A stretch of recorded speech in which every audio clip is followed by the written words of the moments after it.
On this episode of Lapeef, Let's Talk. The fraternities, they want to accuse them of something, you know, and they don't want to take responsibility. Kate, let's not do this. I have to. Okay, let's Kate, let them finish. I've been quiet and I've been letting everybody talk. I have to. I am telling you, as a man, from what I've seen in college, from what I've seen in the work world, from what I've seen when I worked in law enforcement as a probation officer, women will most likely do something, and they will willingly do something. And then when they feel embarrassed, when they feel emotional, a lot of times they will talk to their friends, and their friends will put something in their ear, and then that's when, oh, well, girl, you know you were assaulted, girl. Or she wants to get something out of the man, or she's angry at the man, and she will blame the man and say the man has done something to her, whether it's harassment all the way up to assault. It allowed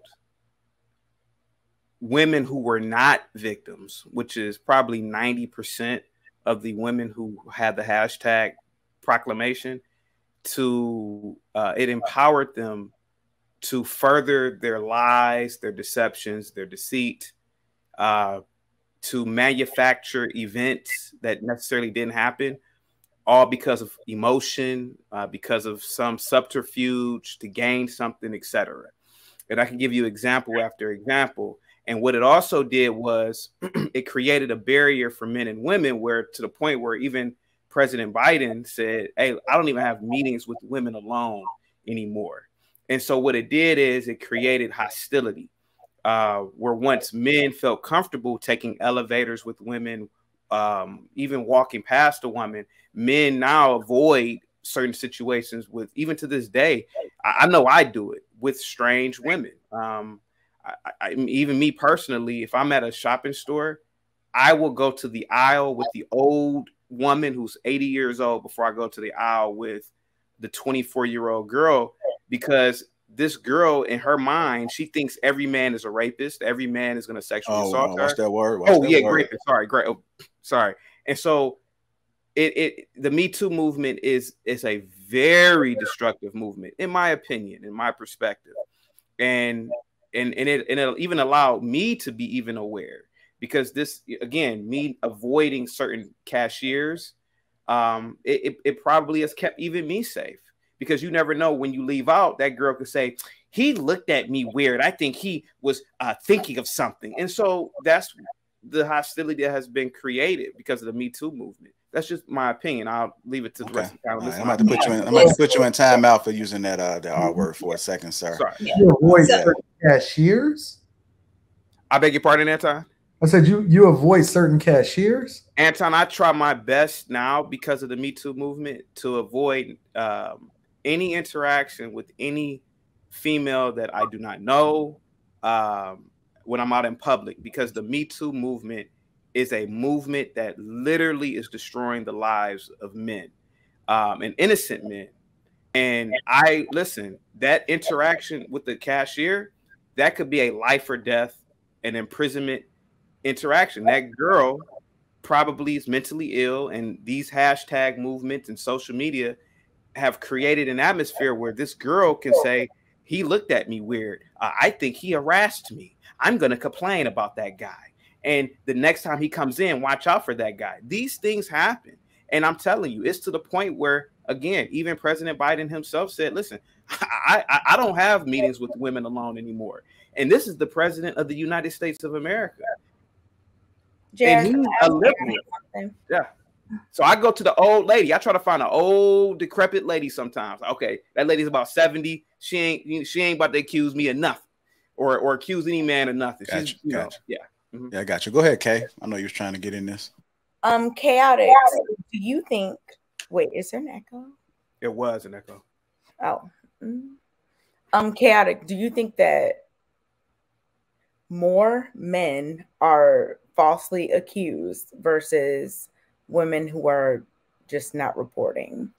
1,000,000,000%. I believe that most men are either fall into two categories: either are simps, or they are men who are in relationships with women or their significant other. I think that a lot of women have lied, and I don't want to discredit anything that has ever happened to a person, period. But I've worked in law enforcement, I've worked in the courts, and I can tell you, women lie. And Candace Owens, that beautiful Black woman, she goes into depth in that 9 minutes of video, and she's a woman that says, I'm a woman. I know that we lie. We lie about no animal on this planet is perfect, and we are certainly. Do you think that like the 1 out of 6 or whatever it is?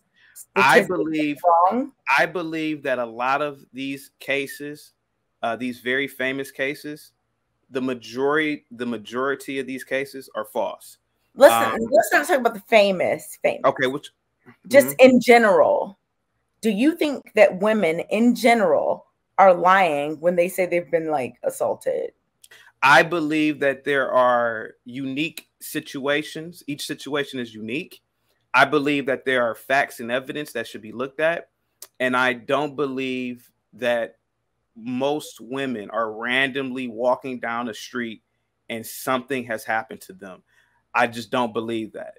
Well, that's not what anyone is saying. Okay. For the most part, these attacks are happening at the hands of relatives, people that someone knows. It's not drag you into the alley. So I'm asking you, sure, do you think that a woman is lying if she says someone that she knows has assaulted her? Like, do you think that? Okay, let me ask you this question, Kay, before I answer you. No. Just answer my first, then ask. No, I don't believe it, and I don't believe it because. Can I give you examples real quick? Just a few examples. Go ahead. Okay, so the ladies on the panel, you guys clearly have said that you've gone to college. And if you've gone to a liberal college, you know how liberal schools can be, particularly PWIs. They're wild, party wild. When I was in college, girls used to get blacked out wasted. They used to dress half naked, get blacked out wasted. They have all the fun in the world. And then the next day when they wake up, they want to accuse the football team, the fraternities. They want to accuse them of something, you know, and they don't want to take responsibility. Kay, let's not do this. I have to. Okay, let's Kay, let them finish. I've been quiet and I've been letting everybody talk. I have to. I am telling you as a man, from what I've seen in college, from what I've seen in the work world, from what I've seen when I worked in law enforcement as a probation officer, women will most likely do something, and they will willingly do something. And then when they feel embarrassed, when they feel emotional, a lot of times they will talk to their friends, and their friends will put something in their ear, and then that's when, oh, well, girl, you know you were assaulted, girl. Or she wants to get something out of the man, or she's angry at the man, and she will blame the man and say the man has done something to her, whether it's harassment all the way up to assault.